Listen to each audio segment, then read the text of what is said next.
Hi, hello everyone. Dobro došli na naš kanal. Today I'm gonna make one of my favorite dish. That's a beef stir fry with mushroom and butter. So let's start. So I have some ingredients here. Beef, of course, with mushroom. And of course, I have bell pepper, onion, garlic, butter, and scallion. So first, I'm gonna cut now our mushroom.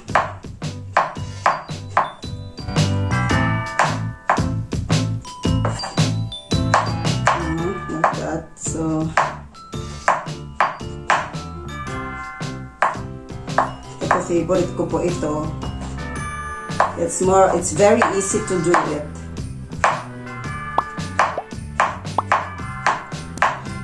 So only few ingredients we need. Very yummy din siya. So now, while I'm cutting the mushroom, I will turn on now our stove so that the pan will be heated up. Po.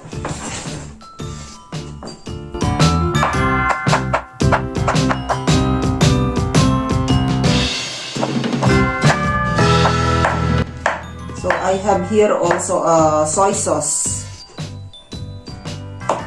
This one, my soy sauce.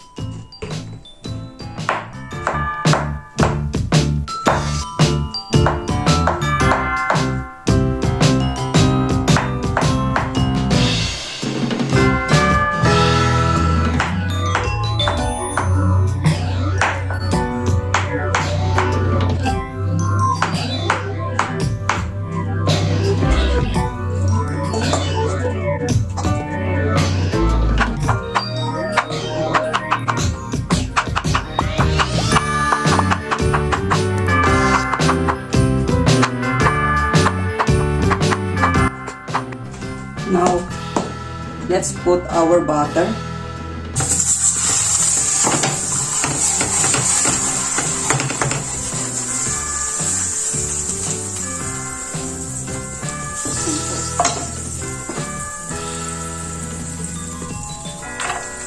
Our garlic.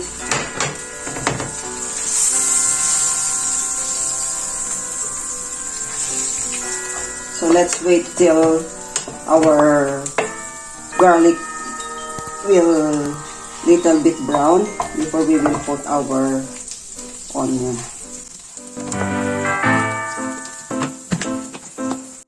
Nice smell, the garlic. Now let's add our onion.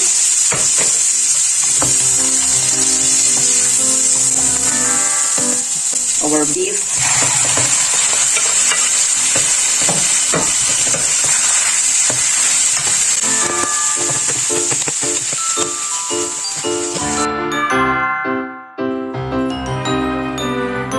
You see, guys, there is an excess water from the meat, so let's wait for it to drain until maubos po yung tubig.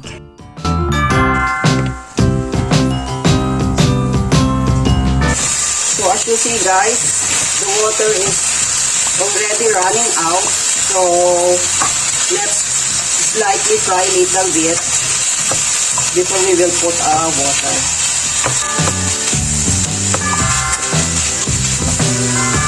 Ayan. Nagpa-brown na po siya. Almost. That's what I want.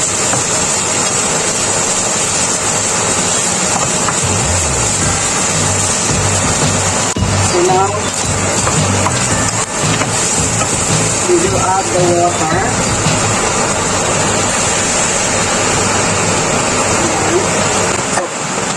And we'll add also a salt,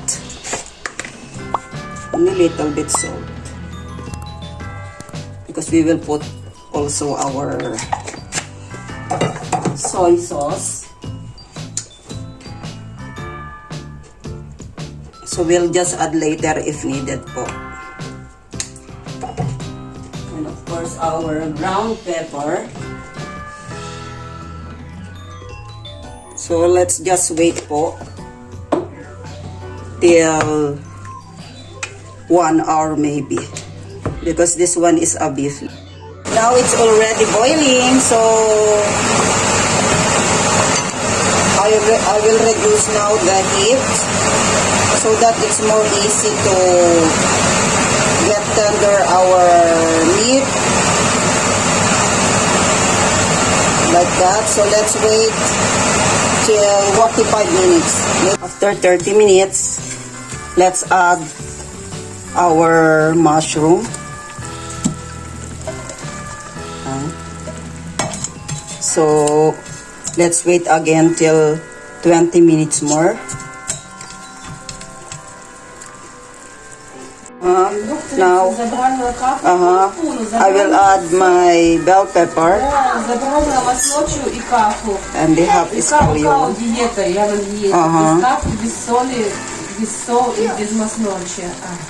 Now it's ready to serve. Yan po siya. Yummy. Mapaparami na naman ako nito ng kanin. Yan po siya.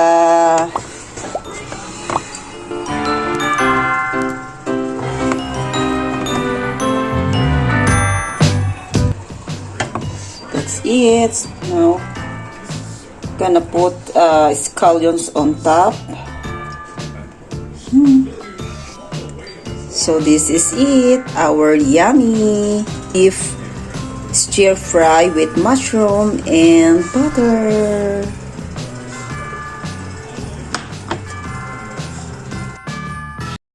That's all. See you again on next video. Bye bye.